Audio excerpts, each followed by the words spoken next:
The Arcane Formulas. By William Walker Atkinson. Lesson 10. Mentalism in a nutshell. In the Arcane teaching, we have shown that the fundamental principle of mentalism, in all of its forms, is the fact that the cosmos itself is one universal mind, and that the manifested cosmos may be likened to a great universal brain, in which the forms of things and life are but as thought forms in the human brain. There is mind in everything, and everything is in mind. Consequently, just as thoughts become things in the cosmic brain, so is it possible for a strongly concentrated and focalized mind, will, to materialize into objective form things and conditions on the material plane. Just as the cosmic will manifests the cosmic activities and forms, so may the individual will materialize activities and forms on its own plane. There is but one difference between the cosmic will and the individual will. The difference in degree. All will, from the cosmic will to the feeblest individual will, is identical in nature, although widely differing in degrees of power. In fact, the individual wills are but focalized centers in the great cosmic will, varying greatly in power and manifestation.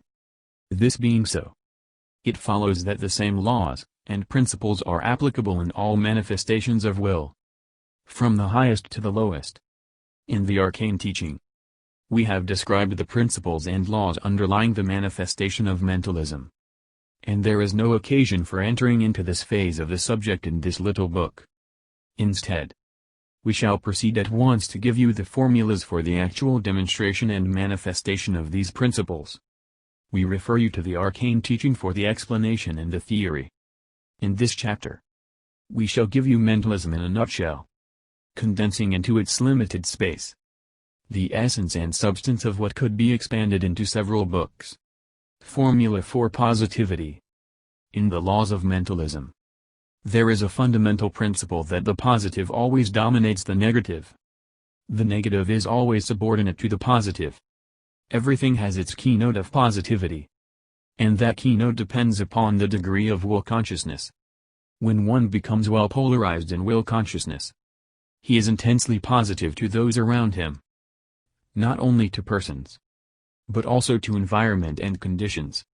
This positivity is, of course, dependent upon the degree of will manifested by the individual. Remember, we say the degree of will, not the amount or quantity of will. The average person, when he thinks of willpower, is about to think of a large amount of quantity of will, which must be manifested by the individual in order to produce its effect. This is erroneous. There can be no such thing as quantity or amount of will. This is a fact known to all advanced occultists. Will is not a material substance occupying space in the way that matter or force occupies space. It cannot be measured by spatial dimensions. One cannot think of a yard or pound of will, nor can he conceive of will being measured by the units used in the measurement of electricity or other forms of force. There is a standard of measurement of will, but not a measurement of quantity or amount. It is altogether a matter of degree. The degree of will manifested by the individual depends upon his degree of localization or polarity in the cosmic will itself. The greater the realization of one's relation to the cosmic will, the greater is his capacity for manifesting willpower.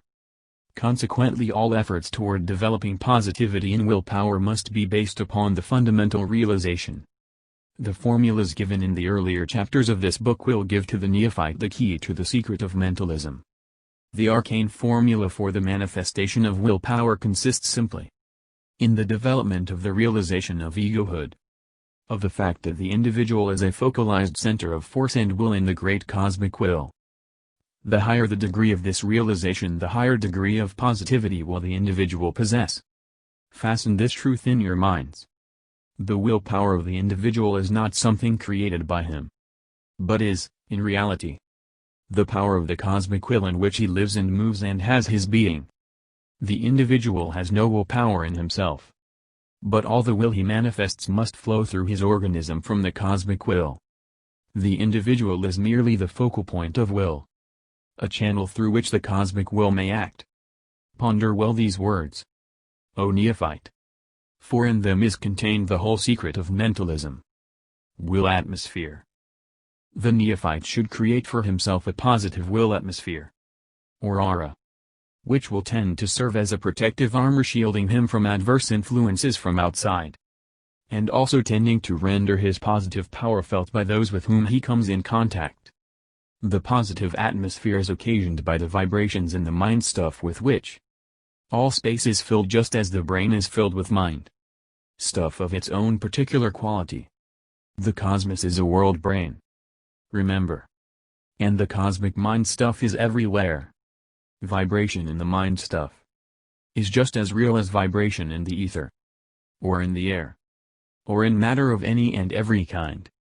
The positive atmosphere is created by a pure act of will, aided by visualization. The neophyte should first realize that he is will itself. Then he should visualize, mentally imagine or see, the mind stuff in his immediate vicinity becoming charged with the positive power of will. It will aid him to think of himself as surrounded for a distance of about 3 feet with an egg-shaped aura or atmosphere of highly charged will, radiating from him and vibrating with an intense energy.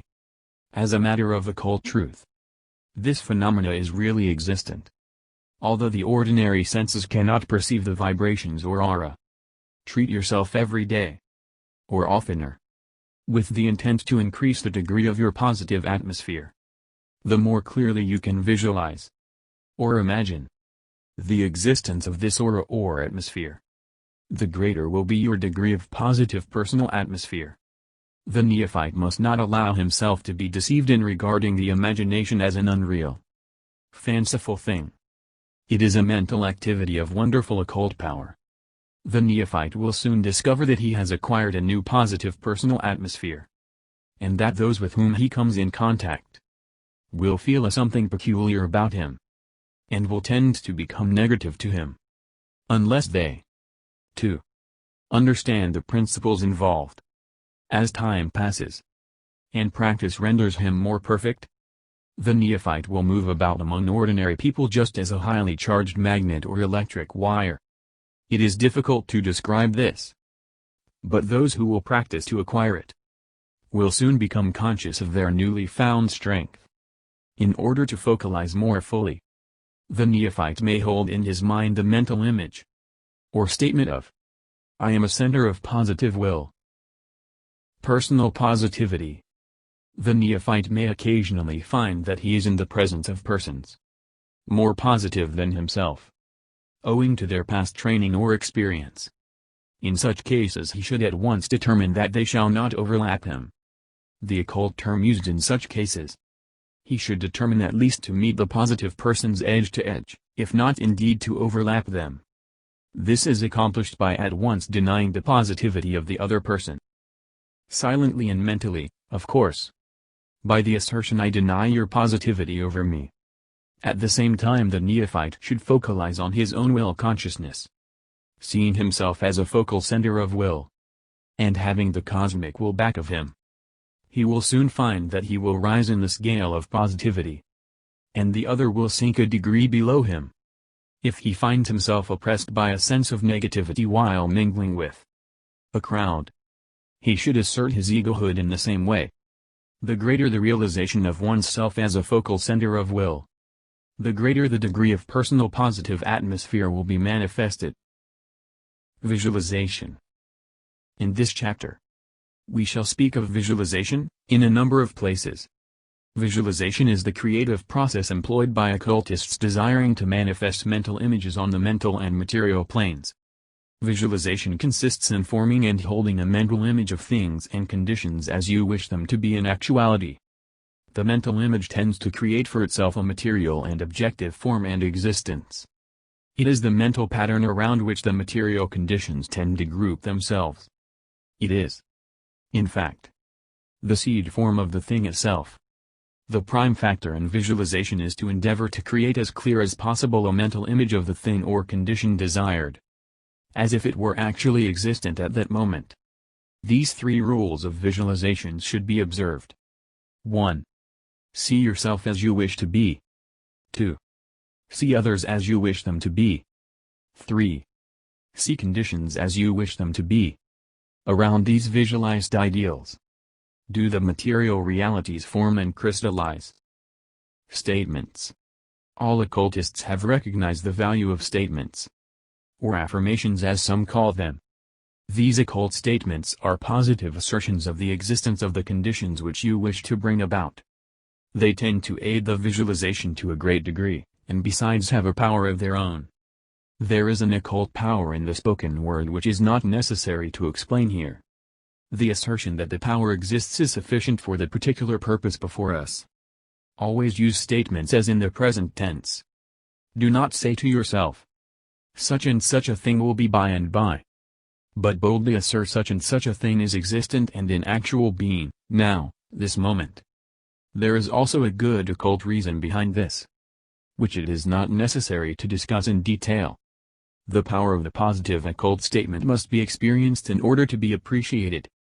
Make your statements earnestly and positively. Avoid all half-hearted statements, for they result in half-hearted results. In making your statements, do not use a tone of entreaty, or of asking a favor. Speak in a tone of command. Of course, these statements should not be made aloud to other people. They have the best effect when made in a state of meditation and concentration. Use them in connection with visualization, and you will find that they will tend to energize and vitalize your mental images. Denials. Occult denials are a form of occult statements. They have a most positive effect when rightly used. With the individual focalized in will, he is able to exert much occult power by boldly denying out of existence the obstacles and difficulties which beset his path. It is marvelous, at times, to see how the obstructing things evince a tendency to disintegrate and disappear from one's mental world, which is followed later by a response of like kind and degree in the material world. Do not be afraid to say, I deny this or that obstacle. It has no power over me. I deny it out of my world. For me, it does not exist. Make your denials as positive as your statements. Command, not beg or entreat. Mental alchemy. Mental alchemy, or mental transmutation, bears a striking analogy to material alchemy or transmutation, in the sense that in both there is a marked change in form and nature of the substances or things operated upon. Conditions and things, like material objects, may be transformed and transmuted at the will of the alchemist. Mentalism, in its most striking forms, is mental alchemy. In the crucible of the cosmic mind or brain things may be, and are transmuted and changed in their outward form and character. Nothing in the cosmos can be destroyed, but everything is capable of change.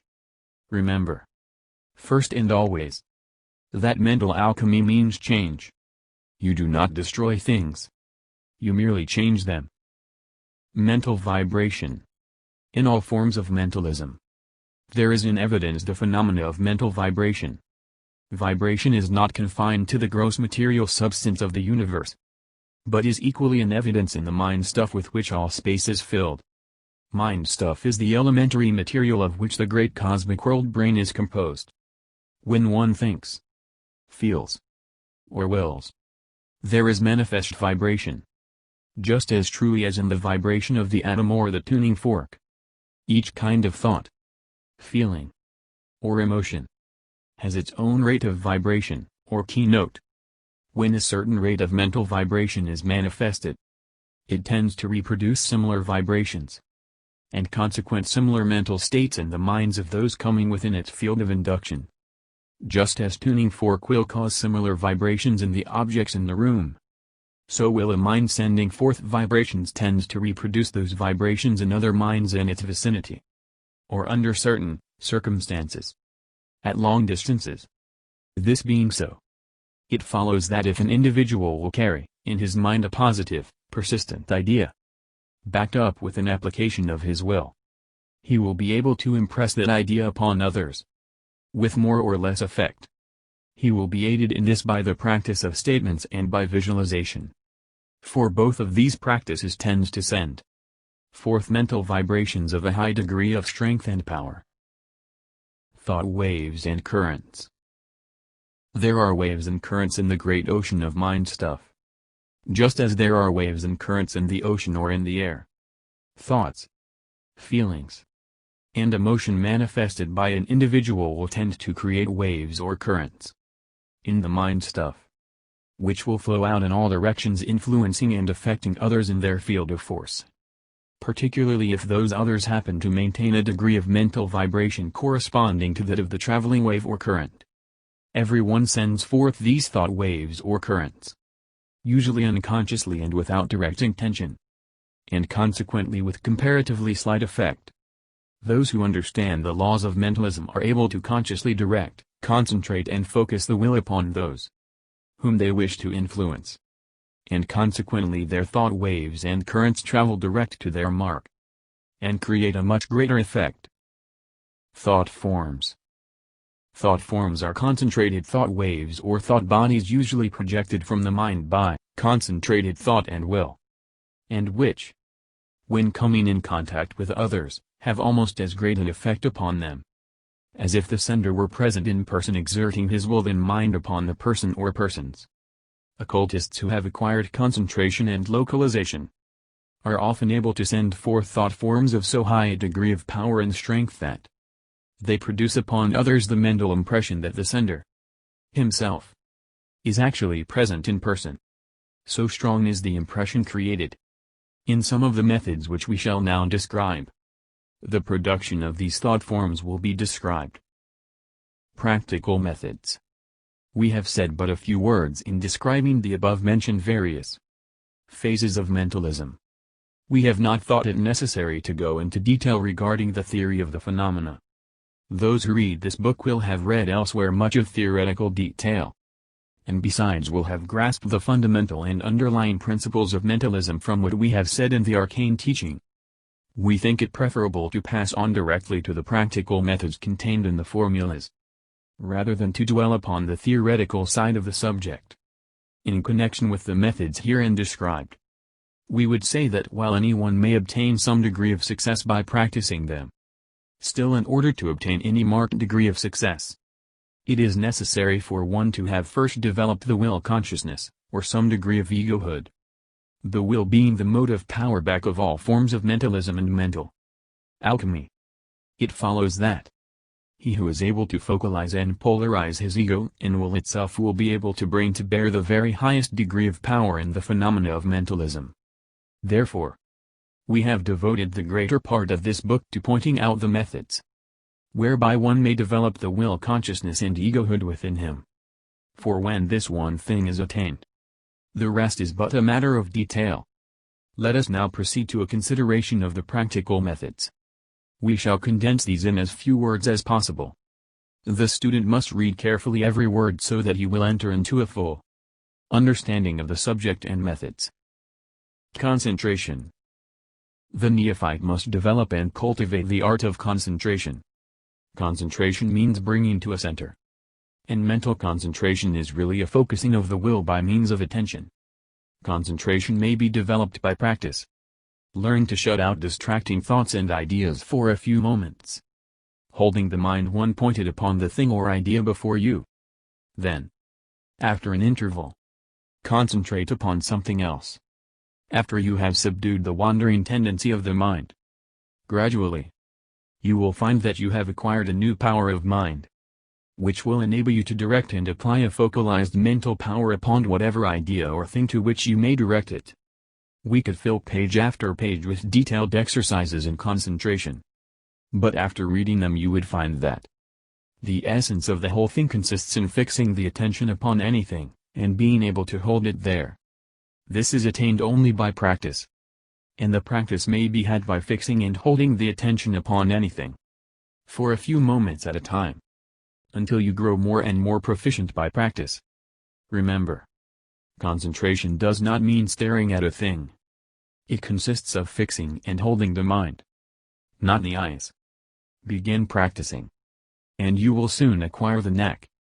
It is altogether a matter of the use of the attention, by means of the will. All the rest is mere detail and trimmings. It will do you far more good to invent methods for yourself, than to blindly follow some set lesson mapped out by others. Use your own minds, and you will gain thereby. Mental imaging. The secret of mental alchemy may be stated as consisting first, last, and always, of the art of mental imaging, reinforced by the will.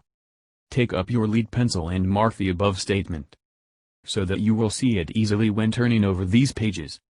While to the beginner the subject of mentalism may seem a very complicated one, the advanced occultist knows it to be the extreme of simplicity. Mental alchemy, under whatever name it may masquerade, may be found to consist, at the last, of simply the power to create strong, clear mental images, and to project them into the outer world, by means of the concentrated will. Read over the above italicized words several times, and fix them firmly in your mind. You will find that all that you ever have read on the subject may be boiled down to the above stated principle. The rest is a mere matter of detail. This single statement is mentalism in a nutshell. Whether in the matter of the effect of mentalism upon persons with whom you are in direct personal contact, or else in the case of persons or bodies of people remote from you in distance, or in the case of the changing of material environment and circumstances, the principle is ever the same. For example, the projection of your mental image into objectivity, and the materializing of that picture by the operation of the law of attraction. The ancient teachers used, as a material object lesson to their pupils, a simple contrivance, which we now know in the perfected form as the magic lantern, either in its simple form, or else in the moving picture apparatus. The teachers would project upon a plane surface the reflection of a design, or picture, which was passed in front of a concentrated light, the reflection being reproduced on a large scale on the plane surface, at a greater or lesser distance. The teachers would explain to the neophytes that the concentrated light represented the focused will. This light containing the picture represented the mental image held in the mind. The plane surface represented the objective world. As a matter of fact, the analogy between the magic lantern and the phenomena of mentalism is almost exactly parallel, to a certain degree and extent. The pupils of the ancient teachers were bidden to fix this symbol firmly in their minds, and to recall it always when practicing or manifesting any of the phenomena of mentalism. And we, likewise, urge all of our students to fix firmly in their minds this symbol of the magic lantern, and always to recall it when they practice mentalism. By holding this idea in the mind, the student will be able to give an increased force, power, and reality to the projection of mental images. Do not pass this by lightly and carelessly. It is most important to you. If this book contained merely this one bit of instruction, it would be well worth your while to study it. With this symbol still in mind, we see that the power and strength of the projection depends materially upon the strength and focused force of the light in the lantern. If the light be weak, or dim, or flickering, the reflection will be likewise. And if the rays of the light be not focused and concentrated properly, the force and power of the light will not be properly directed and applied. Therefore, in mentalism, you must rest as fully in the will consciousness as possible, and also must hold the will firmly concentrated upon the task before you. Likewise, if the slide containing the picture, the mental image, be poorly and faintly drawn, the reflection will also be faulty. In fact, the fault will be more apparent, for it will be magnified according to the distance it is projected. Therefore, cultivate the art of mental imaging, and endeavor to train your imagination to see clearly that which you wish to project into the objective world for the purpose of materialization. Train your imagination to form and hold plain, clear pictures of the things and conditions which you wish to materialize in the objective world. Upon this one thing depends much of the efficacy and success of the processes of mentalism. If you cannot fill in the details of your mental picture at first, at least draw firm, strong general outlines. And as you begin to materialize objectively, you will be able to add the details. Materialization of thought. There are certain laws in operation in the cosmos, by reason of its very nature, which tend to materialize thought images. The very cosmos, itself, is a materialization of the ideas in the cosmic brain. And, by the law of analogy, the same thing is true on all planes. From one, know all. As above, so below. These are the axioms. There is a force in operation, which has been called the law of attraction, by which like attracts like on all planes. And on the mental plane, the likes are materialized into corresponding likes on the material plane. Everything that is, first existed as an idea or mental picture, either in the cosmic brain, or in the brain of some living creature as well. There is always a mental plan behind and in every material form, shape, or condition. The student should know this fact from a study of the arcane teaching, and by submitting the idea to the test of experience and reason. And, when this principle is clearly understood, the process of thought materialization through mentalism becomes quite plain and understandable. When the truth of thought materialization becomes fully understood, the student learns to avoid making mental images of the things which he does not wish to materialize, on the one hand, and to make mental images of the things which he does wish to materialize, on the other hand. When he realizes that mental things tend to materialize objectively, he has grasped a fundamental and important occult truth, and he governs himself accordingly. We urge every student to fix this idea firmly in his mind. For until he realizes that mental images and the materialization thereof are but stages of the one process, he has not grasped the working principle of mentalism. When this fact is grasped, then the rest is merely a matter of practice, development and application, aids to mental imaging. The careful student doubtless will have recognized by this time that the process of statements and denials are but forms of aids to mental imaging.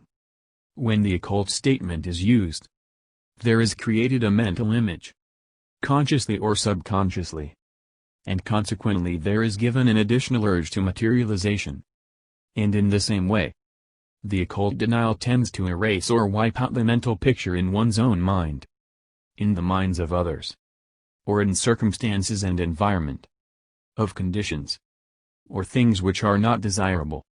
We have stated that, in addition to the above effect, there are peculiar virtues and properties in the spoken word, of which we shall not speak further in this work, as it belongs to another phase of the general subject. Do not undervalue the occult statement and the occult denial. They are powerful factors in mentalism, in the direction of strengthening and vitalizing the mental images. General application. The average student reading this book will doubtless expect that we will now enter into a detailed description of the various forms of the application of mentalism, in the form of mental imaging and thought materialization. But we have no such intention. If this work were to be extended into several volumes for the sake of money-making and humoring the popular taste and demand, we might do so. It would be easy to fill several volumes with detailed description of various forms of application. But to what purpose? The keen analytical student would soon discover that what had been done was simply to build various structures around the one vital and underlying principle of mental imaging and projection. We prefer that our students shall think and work for themselves, and not be mere blind followers of any teacher or teachers, even of ourselves. There is no room for lazy minds in the ranks of true occultism. Mentalism cannot be given or taken in sugar-coated capsules, one before each meal, like quack medicines. It must be thought out, and worked out in actual practice. So, if you wish your mentalism in capsules, tabloids, or sugar coats, you must go elsewhere for it. The field is full of occult nostrums, as many of you have found out. What we shall do, in place of the above, is to give you a formula by which you can work out and manifest every form of mentalism for yourself. No matter how complicated the form may be, it may be worked out by this formula. We shall not attempt to prove this to you. You can best prove it by actual practice in your own experiments or occult work. We cheerfully stake our reputation as practical occultists upon its efficacy. Try it for yourself, and see what you can accomplish by it. The formula has borne the test of ages, and the experiments and practice of many of the best occultists of the past and present. Consequently, we do not hesitate to stake our reputation upon it. The Arcane Formula. The first thing in applying this arcane formula of mentalism is for the student to lay aside all other theories of mentalism, for the time being. Forget all about thought force, mind waves, mental currents, and the rest of it. These are mere details, and are of no value in the real work of mentalism. Forget all about theory, for the time being, and then proceed to get down to actual work. Then, fix firmly in your mind the symbol of the magic lantern, with its concentrated light of will, and its painted slide of the mental image. Regard the objective world, or persons, things, and circumstances, as the great plane surface upon which you wish to throw or project your mental images that they may materialize objectively. Get this picture clearly in your mind. See your eye as the light in the lantern, with its concentrated will focused directly upon the mental image slide of the lantern. Hold this idea in mind whenever you practice mentalism. Always stand behind your mental images, as the light in the lantern. Then, having your mental image impressed upon your imaginative lantern slide, direct and point your lantern tube upon whatever object in the outside world you wish. If it is a person whom you wish to impress with your thought, mentally direct and focus your mental magic lantern upon him, just as you would upon a plane surface, whether he be far or near.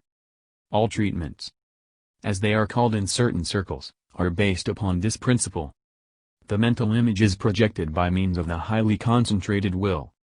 If a number of persons are to be impressed, they may be considered as present in a group. Or else the lantern tube may be turned first upon one and then upon another. And so on. If general conditions or environments are to be treated, image them as a whole, and focus your lantern tube directly upon them, producing a projection of gigantic proportions.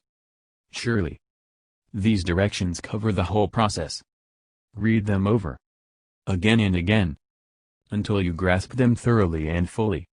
In the cases of persons whom you may wish to impress, you will find that better results may be obtained by either imaging them as seated or standing before you, in full short range of your mental magic lantern, or else by imaging yourself as in the other person's presence, in his own place, turning your mental lantern full upon him. In the case of persons actually in your presence, proceed in the same way. Places, present or absent, may be treated in this way, in order to dispel undesirable conditions or vibrations. The vibrations of places may be entirely changed in this way. Conditions may be treated successfully by turning upon them a strong mental image of the changed conditions you wish to bring about.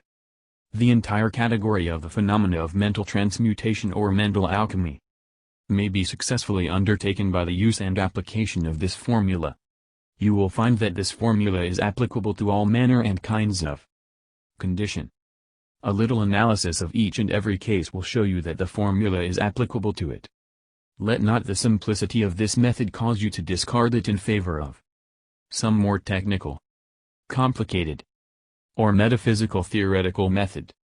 This method overrides all theories of the metaphysical schools, and analysis of the latter, divested of the surrounding theories, will show the underlying principle of this method in full operation in each and every one of them.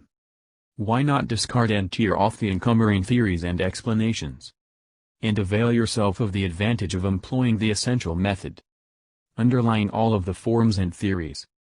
Truth, at the last, is always found to be simple. And, in the case of this formula, the very simplicity of the operation is a convincing proof of its truth, particularly when a little experiment and practice will prove its availability. In all cases, analyze all other forms of mental treatment, or mentalism, and see whether the principles of this formula are not involved in them, and form their very essence.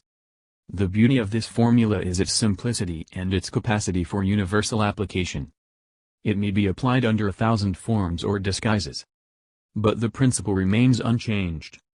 In conclusion, Remember that mentalism in a nutshell is the idea conveyed by the symbol of the mental magic lantern, with concentrated will as the light, mental image as the pictured slide, the projected idea as the picture thrown on the screen, and the objective world, of persons, things, and conditions, as the plane surface on which the picture is thrown.